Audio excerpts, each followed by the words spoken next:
এবং আমি এটাও মনে করি আগামীতে আওয়ামী লীগ আসবে, আপনি নিশ্চিত থাকেন। এয়ারপোর্ট দিয়ে বাংলাদেশে ঢুকবেন আর যে সাজাগুলো আছে সেগুলোকে মাথা পেতে নেবেন সাবেক প্রধানমন্ত্রী শেখ হাসিনা। তবে আমার কোনোভাবেই নির্বাচনে অংশ নেবেন না ডক্টর মোহাম্মদ ইউনূস। জাতীয় সংসদ নির্বাচন অবাধ, সুষ্ঠু এবং অংশগ্রহণমূলক হলে ৩০০ আসনের মধ্যে আওয়ামী লীগ ১৪৮ থেকে ১৬৬, বিএনপি ১১৯ থেকে ১৩৭ এবং অন্যান্য দল ১৫টি আসন পেতে পারে। বাংলাদেশ অর্থনীতি সমিতির এক গবেষণায় এই চিত্র উঠে আসে। তবে কি ছাত্র আন্দোলনের পেছনে সত্যিই আমেরিকার প্রত্যক্ষ মদত রয়েছে? ক্ষমতাচ্যুত হওয়ার পর এই অভিযোগ করেছিলেন খোদ শেখ হাসিনা।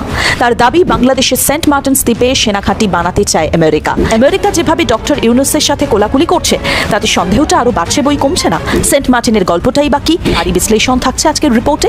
শেষ পর্যন্ত সঙ্গে থাকুন। সম্মানিত দর্শক, মুহূর্তের একটি গুরুত্বপূর্ণ আপডেট নিয়ে এসেছি। যে ভিডিওটি ইতিমধ্যে চাঞ্চল্যকর একটি অবস্থা সৃষ্টি হয়েছে, এমনকি যে ভিডিও দেখলে আপনি রীতিমতো অবাক হয়ে যাবেন। এমনকি নেট দুনিয়া, সামাজিক যোগাযোগ মাধ্যম তুলপাড় সৃষ্টি হয়ে গিয়েছে যে ভিডিওটি দেখে। এমনকি ভিডিওর শুরুতে কিছুটা অংশ আপনারা দেখেছেন। প্রিয় দর্শক, তাহলে কথা না বাড়িয়ে আসুন বিস্তারিত আমরা ভিডিওতে দেখে আসবো। তার আগে রিকোয়েস্ট করব, আপনি যদি আমাদের চ্যানেলটিতে নতুন দর্শক হয়ে থাকেন অবশ্যই চ্যানেলটিকে সাবস্ক্রাইব করে পাশে থাকা বেল বাটনটি অন করে দিবেন। প্রিয় দর্শক, কথা না বাড়িয়ে ভিডিওতে একটি লাইক দিয়ে দেখতে থাকুন সম্পূর্ণ ভিডিওটি। আগামীতে আওয়ামী লীগ আসবে, আপনি নিশ্চিত থাকেন। আওয়ামী লীগকে আপনি উপরে এখন অনেকে বলতেছে আওয়ামী লীগকে নিষিদ্ধ করো, হ্যান করো, ত্যান করো। ভাই আমি বলি আপনাকে, আমি কোনো দলকে নিষিদ্ধ করার পক্ষে না, কোনো দলকে না। এই জামাতকে নিষিদ্ধ করছে আমি এটার পক্ষে না। আওয়ামী লীগ যে হিজবুত তাহরিরকে নিষিদ্ধ করছিল আমি ওটারও পক্ষে না। আপনি কেন নিষিদ্ধ করবেন? একটা দল তাদের আদর্শ নিয়ে আসছে, তাদের আদর্শ যদি ভালো না হয়, যদি জনগণ পছন্দ না করে, জনগণ ওই দলকে গ্রহণ করবে না। ওইটাই তো ওই দলের সবচেয়ে বড় নিষিদ্ধের মতো আচরণটা হলো। তো আপনি জোর করে করবেন নিষিদ্ধ, এটা করতে পারেন না, করা উচিত না। তো ওরকম ভাবে অনেকে আওয়ামী লীগকে নিষিদ্ধ করে চাচ্ছে। জামাতকে নিষিদ্ধ করে কি জামাতকে আপনি নিঃশ্বাস করতে পারছেন? ওরকম জামাত আরো পাওয়ারফুল হয়েছে, ঠিক না? তো এখন আওয়ামী লীগকে তারা নিষিদ্ধ করতে চায়, আমি তাদেরকে খালি একটা কথা বলি, এটা করতে যে আপনারা ধরা খাবেন। আওয়ামী লীগ, আমি একটু উদাহরণ মাঝে মাঝে বলি, দেখেন আওয়ামী লীগ কিন্তু পাট গাছ না, পাট গাছ আপনি টান দিয়ে উঠে ফেলতে পারেন। আওয়ামী লীগ বট গাছ, এটা তুলতে হলে অনেক সময় লাগবে। আওয়ামী লীগ 3 পুরুষের রাজনৈতিক দল রে ভাই। দাদা রাজনীতি, দাদা আওয়ামী লীগ করতো, বাবা আওয়ামী লীগ করে, ছেলে আওয়ামী লীগ করে, ছেলের বাচ্চা হবে এখনো হয় নাই, সেও ছাত্রলীগের নাম লেখা রাখছে। এটা হলো আওয়ামী লীগ। কাজে এই দলকে আপনি টান দিয়ে উপরে ফেলাই দিবেন, এটা হয় না। আপনি জামাতকে তো ফেলাইতে পারেন নাই, জামাত থেকে ছোট দল। গণতান্ত্রিক ধারায় ফিরে যেতে হলে রাজনৈতিক দলগুলোর হাতেই আসলে এখন আগামীতে এরা এদের রাজনীতিকে কিভাবে সাজাবে সেই সংস্কার আসলে আমাদের জন্য খুবই গুরুত্বপূর্ণ। রাজনৈতিক দলগুলো সেটি বুঝতে পারছে কিনা, কিংবা আসলে নির্বাচনের পথে যে আমাদের হাঁটতে হবে সেই যৌক্তিক সময় বলতে আসলে আমরা কি বুঝতে পারছি, কিংবা এই অন্তর্বর্তীকালীন সরকার এখন আমাদেরকে একটি সঠিক রূপরেখা দিতে পেরেছে কিনা, এই প্রশ্নের উত্তর নিব। তবে যৌক্তিক সময়, দেখেন যৌক্তিক সময়টা তো ডিপেন্ড করবে কার উপর। আপনাকে যদি আমি বলি, আপনি বলেন তো যৌক্তিক সময় কতদিন অথবা কত বছর, আপনি যে ফিগারটা বলবেন ওটা আমার সঙ্গে নাও মিলতে পারে। কারণ আমার এক ধরনের ফিগার, আপনার এক ধরনের বক্তব্য, আরেকজনের আরেক ধরনের চাহিদা। পলিটিক্যাল পার্টিগুলিকে জিজ্ঞাসা করেন, তারা এক ধরনের যৌক্তিক সময় বলবে। আবার আপনি ছাত্রদের জিজ্ঞেস করেন, তারা অনেক দিন লম্বা একটা সময় বলবে, কারণ তারা চাচ্ছে যে এর মধ্যে তাদের দলটাকে গুছিয়ে নিতে পারে কিনা, দল গঠন করতে পারে কিনা, নানা রকম প্ল্যান প্রোগ্রাম আছে। কিন্তু আমার কাছে যেটা খুব বিস্ময়কর লাগছে, কেউই বলে না যে যৌক্তিক সময়টা কতদিন হবে, কেউ বলে না। কেন বলে না? আমি এটা যদি আপনাকে বলি, আপনাকে আসলে আমি মনে করি এটা অন্তর্বর্তীকালীন সরকারের পক্ষ থেকে সময়টা সম্পর্কে একটা বক্তব্য আসা উচিত ছিল। তারা বলতে পারতো আমরা যে প্ল্যান করেছি আমাদের মনে হয় এটা করতে 2 বছর লাগবে। তারা বলেছে যে জনগণ যতদিন চাবে তারা ততদিন থাকবে। জনগণ যে কতদিন চাবে আপনি কিভাবে মাপবেন? আপনি বাটখারাটা কি? আপনি বলবেন হ্যাঁ আমি তন্নির সঙ্গে আলাপ করছি, সে বলছে 3 বছর। আপনি তো মাসুদ তোমার সঙ্গে আলাপ করেন নাই, আমি যে 1 বছর বলতে পারতাম। আমি জনগণ না? আমিও জনগণ।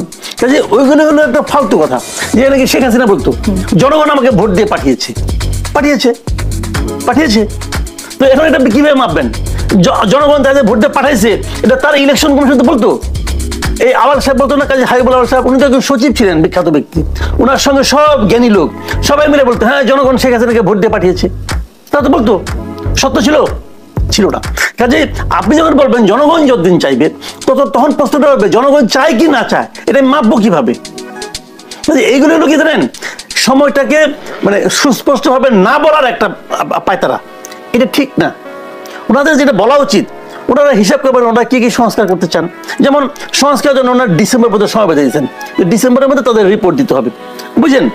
ডিসেম্বরের মধ্যে সংস্কার একটা রিপোর্ট দিল, তারপর তারা কতদিন লাগবে এটা হিসাব করলেন, মনে করেন হিসাব করে দেখেন 2 বছর লাগবে। ওনারা বললেন যে আমরা প্রাথমিকভাবে 2 বছরের কথা চিন্তা করছি, এটা বাড়তেও পারে কমতেও পারে। আমি বলছি না 2 বছর যেদিন শেষ হবে ওই দিন আপনি যান, তা বলবো না, কিন্তু উনিদেরকে টাইম লিমিট দিবেন তো। আমি এতদিন এই কাজটা করতে চাই, আপনি করবেন না? ধরেন আপনার বাসায় যে কোনো একটা সংস্কার করবেন, আপনি আপনার রুমের একটু করবেন, রিঅর্গানাইজ করবেন। আপনি একজন আর্কিটেক্টকে নিয়ে আসলেন, একজন রাজমিস্ত্রিকে নিয়ে আসলেন, তারা যখন দেখবেন প্রথম আপনার প্রশ্নটা কি হবে, ভাই কতদিন লাগতে পারে, তোমার কত টাকা নিবা, টাকাটা জিজ্ঞেস করবেন, কত টাকা দিবা। আলোচনা বা সমালোচনা দুইটার একটাই থাকতে হবে। মোট কথা আলোচনা থেকে অথবা সমালোচনা থেকে দুইটার একটা থেকে যদি সরে যান আপনি মার্কেট পাবেন না। তবে এই মুহূর্তে আওয়ামী লীগের বিরোধী যারা রাজনীতি করেন তারা কোনোভাবেই চাচ্ছেন না যে শেখ হাসিনা মার্কেটে থাকুক। আর বাংলাদেশে এই মুহূর্তে অবস্থানকারী অনেক নেতাকর্মী আওয়ামী লীগের তারা এখনো স্বপ্ন দেখেন যে সীমান্ত দিয়ে হয়তো চট করে শেখ হাসিনা ঢুকে যাবেন অথবা এয়ারপোর্ট দিয়ে বাংলাদেশে ঢুকবেন, আর যে সাজাগুলো আছে সেগুলোকে মাথা পেতে নেবেন সাবেক প্রধানমন্ত্রী শেখ হাসিনা। তবে আমার ব্যক্তিগত জায়গা থেকে মনে হয় কোনোটাই তিনি করবেন না, কারণ তিনি যদি এয়ারপোর্টে আসেন যে দৃশ্যপট তৈরি হবে, সেই দৃশ্যপটের পরে আইনের মাধ্যমে তিনার যে সাজা হইতে পারে, তার প্রাণ যাইতে পারে। সো এই সকল কিছুকে মাথায় রেখা তিনি দেশে আসবেন, এটা আসলে কারোরই বিশ্বাস হচ্ছে না। তবে আলোচনায় থাকার জন্য, কর্মীদেরকে চাঙ্গা করার জন্য বিদেশ থেকে বসে ওনার ছেলে সজীব ওয়াজেদ জয় অথবা তিনিও ভারত থেকে মাঝে মাঝে বক্তব্য দিচ্ছেন, এটা পলিটিক্যাল স্ট্যান্ড থেকে স্বাভাবিকভাবে করবেন। তবে ঝিমিয়ে পড়া আওয়ামী লীগকে এবার যেই বুদ্ধি দেওয়া হয়েছে, আমার মনে হয় এই বুদ্ধি পালন করতে গেলে আরও একটা বিপদে পড়বে আওয়ামী লীগের নেতাকর্মীরা। তবে বাংলাদেশে পালন না হলেও বিদেশে হবে। যাই হোক, নতুন একটা প্রোগ্রাম সামনে আনতে যাচ্ছে বাংলাদেশ আওয়ামী লীগ। আগামী 28শে সেপ্টেম্বর আপনার আওয়ামী লীগের সভাপতি শেখ হাসিনার ৭৮তম জন্মদিন।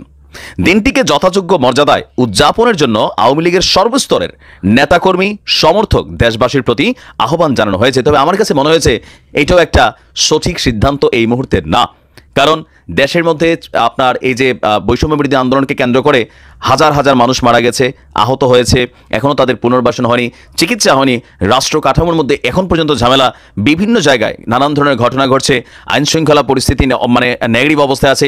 এই মুহূর্তে শেখ হাসিনার জন্মদিন পালনের জন্য যে আহ্বান জানানো হয়েছে অন্তত বাংলাদেশে বসবাসকারী আওয়ামী লীগ নেতাদের, সেটা এই মুহূর্তে পারফেক্ট না।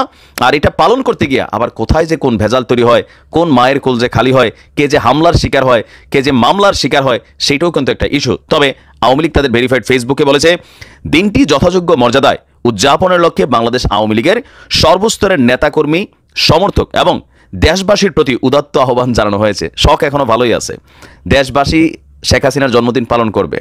আমার মনে হয় আওয়ামী লীগের আরেকটু সুস্থ চিন্তা করা দরকার, বর্তমান প্রেক্ষাপটকে চিন্তা করে। এছাড়াও বলা হয়েছে, দেশের সকল মসজিদ, মন্দির, প্যাগোডা, গির্জায় তার দীর্ঘায়ু এবং সুস্বাস্থ্য কামনা এবং দেশবাসীর জীবনে চলমান দুর্যোগ থেকে উত্তরণের জন্য দোয়া, মুনাজাত এবং প্রার্থনার আয়োজন করা হবে। করবে কে?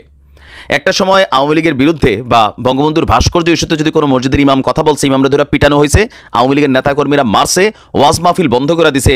তো আজকের এই প্রেক্ষাপটে এসে কোন মসজিদের ইমামের এত বড় সাহস হবে যে এই মুহূর্তে শেখ হাসিনার জন্য দোয়া করবে পাবলিকলি, আর সেই ইমাম হালকা কেলানি খাবে না? মোট কথা ইমামরাও বুঝে শুনে আসলে ক্যাক দিবে, এটা বোঝাই যাচ্ছে।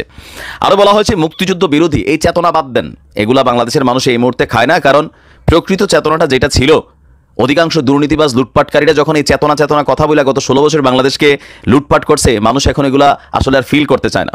উগ্রবাদী দেশি বিদেশি চক্রের রক্তপাত, সন্ত্রাস, লুটতরাজের মাধ্যমে দেশ ধ্বংসের তৎপরতার প্রেক্ষিতে তিনি প্রবাসে রয়েছেন, তিনি পলাতক রয়েছেন। কিন্তু বলা হচ্ছে যে বঙ্গবন্ধু শেখ মুজিবুর রহমান বাঙালির স্বাধীনতা, এগুলা পুরোনো বক্তব্য, এগুলার বাংলাদেশের মানুষ এই মুহূর্তে খাচ্ছে না। ইতিহাস সাক্ষ্য দেয় দূরভিসন্ধি সফল হয়নি, এখানে নানান ধরনের বক্তব্য আসছে। তবে এই মুহূর্তে আমার মনে হয় না যে নেতাকর্মীদের চাঙার জন্য যে নিনজা টেকনিক গ্রহণ করা হয়েছে, এই সিদ্ধান্তটাও এই মুহূর্তে সঠিক হচ্ছে। নেতাকর্মীরা এমনি যারা পালন করা শেখ হাসিনাকে ভালোবাসেন তারা পালন করবেন, কিন্তু মসজিদ, মাদ্রাসা, প্যাগোডায় বিভিন্ন জায়গায় দেশবাসী পালন করবে। এই মুহূর্তে শেখ হাসিনার প্রতি বাংলাদেশের মানুষের এই পজিটিভ ফেস নাই, বিশেষ করে যারা আওয়ামী লীগ করে তারাও নাই। যারা দেশে পড়ে রয়েছে, বাটে পড়ে রয়েছে, তিনি হঠাৎ করে পালাই গেছেন, নেতাকর্মীরা পালাই গেছে, বড় বড় মানুষরা পালাই গেছে, দেশ ছেড়ে গেছে, বাকিদের খোঁজখবর কেউ নিচ্ছে না, মামলা হামলা শিকার হচ্ছে, ব্যবসা প্রতিষ্ঠান ক্ষতিগ্রস্ত হচ্ছে। এগুলোর পরে আমার মনে হয় না যে এই মুহূর্তে এত তেলবাজির কারো ফিল হবে যে ওনার জন্মদিন পালন করবে। একটা matter of time, certain time পরে হয়তো এই জিনিসগুলো আসবে। কারণ বাংলাদেশের মানুষ যত যাই হোক দলীয় নেতৃত্বের প্রতি তাদের ভালোবাসা ছিল, আছে, থাকবে। তবে this is not the right time. ইউনূসকে গলায় জড়িয়ে নিলেন মার্কিন প্রেসিডেন্ট। মোহাম্মদ ইউনূসের কাছে শুনলেন বিপ্লবের গল্প। বৈঠকে বাইডেনকে কি জানালেন ইউনূস? শেখ হাসিনাকে নিয়েই বাকি কথাবার্তা হলো এই দিন। গোটা বিশ্বের নজর এখন বাংলাদেশের দিকে। শেখ হাসিনা সরকারের পতনের পর এই প্রথম ভারত বাংলাদেশের মধ্যে হলো দ্বিপাক্ষিক বৈঠক। এই বৈঠক এখন বিশ্ব রাজনীতিতে হট টপিক। বাংলাদেশের অন্তর্বর্তীকালীন সরকারকে যে কোনো প্রয়োজনে পাশে থাকার আশ্বাস দিয়েছেন জো বাইডেন। এটাই যে হবে সেই ইঙ্গিত তো আগেই পাওয়া গিয়েছিল। তবে কি ছাত্র আন্দোলনের পেছনে সত্যিই আমেরিকার প্রত্যক্ষ মদত রয়েছে? ক্ষমতাচ্যুত হওয়ার পর এই অভিযোগ করেছিলেন খোদ শেখ হাসিনা। তার দাবি বাংলাদেশের সেন্ট মার্টিনস দ্বীপে সেনাঘাঁটি বানাতে চায় আমেরিকা। তিনি তাতে সম্মতি না দিতেই এই বিরাট অভ্যুত্থান ঘটিয়েছে আমেরিকা। এটাই প্রথম নয়, এর আগেও বিশ্বের বিভিন্ন দেশে আমেরিকার এই ধরনের গণ অভ্যুত্থান ঘটানোর নজির কিন্তু রয়েছে। এদিকে নিউ ইয়র্কে ডক্টর ইউনূসের হোটেলের সামনে go back step down slogan দিয়েছে প্রবাসী বাংলাদেশিরা। দেখুন, হাসিনা সরকারের সঙ্গে বাইডেন প্রশাসনের সম্পর্ক ছিল আদায় কাঁচকলায়। অপরদিকে ইউনূস মার্কিন যুক্তরাষ্ট্রের অত্যন্ত ঘনিষ্ঠ হিসেবেই পরিচিত। তাছাড়া গত 30 বছরের মধ্যে এই প্রথম কোনো বাংলাদেশি রাষ্ট্রপ্রধানের সঙ্গে দ্বিপাক্ষিক বৈঠক করলেন মার্কিন যুক্তরাষ্ট্রের প্রেসিডেন্ট। তার মধ্যে আমেরিকা যেভাবে ডক্টর ইউনূসের সাথে কোলাকুলি করছে তাতে সন্দেহটা আরও বাড়ছে বই কমছে না। আসল ঘটনাটা ঠিক কি বিষয় উঠে এলো এদিনের আলোচনায়? বাংলাদেশের বর্তমান পরিস্থিতি নিয়ে আমেরিকা কি ভাবছে? সেন্ট মার্টিনের গল্পটাই বা কি? এরপর ভারত বাংলাদেশের সম্পর্কটা কোন খাতে এগোবে? শেখ হাসিনাকে বাংলাদেশে ফেরাতে আমেরিকা কি সাহায্য করবে? এতক্ষণ ধরে যে পয়েন্টগুলো আপনাদের সামনে রাখলাম তারই বিশ্লেষণ থাকছে আজকের রিপোর্টে। শেষ পর্যন্ত সঙ্গে থাকুন। আমেরিকা এই যে বাংলাদেশের অন্তর্বর্তী সরকারকে খুল্লা সাপোর্ট করছে, এটাকে কি আপনি দেখবেন? এটাকে আপনি কিভাবে দেখবেন? আপনার মন্তব্য অবশ্যই কমেন্টে লিখুন। গত জুলাই মাস থেকেই বাংলাদেশে একটার পর একটা ঘটনা ঘটে গেছে। ছাত্র আন্দোলন আর তারপর শেখ হাসিনার বাংলাদেশ ছেড়ে যাওয়ার ঘটনায় তো গোটা বিশ্ব অবাক হয়ে গিয়েছিল। ছাত্র আন্দোলনের নামে যে গণ অভ্যুত্থান বাংলাদেশে ঘটেছে তা গোটা বিশ্ব দেখেছে। কেউ এই আন্দোলনের ভূয়সী প্রশংসা করেছে, তো কেউ আবার আন্দোলনের সমালোচনা। এই দিন ছাত্রদের সেই গণ অভ্যুত্থানের কথাই মার্কিন। প্রিয় দর্শক, আশা করি সম্পূর্ণ ভিডিওটি দেখলেন। ভিডিও থেকে অবশ্যই বুঝতে পেরেছেন যে বাংলাদেশে এমন পরিস্থিতি হবে কেউ কিন্তু কোনোদিন কল্পনা করতে পারেনি যে এই সাবেক প্রধানমন্ত্রী শেখ হাসিনাকে এভাবে গণ অভ্যুত্থানের মাধ্যমে পতন ঘটাবে। এমনকি পতন ঘটানোর পর আবার এই অল্প সময়ের মধ্যে 1 থেকে 1.5 মাস সময়ের ভিতরে আবারও সে ক্ষমতায় আসতে পারবে।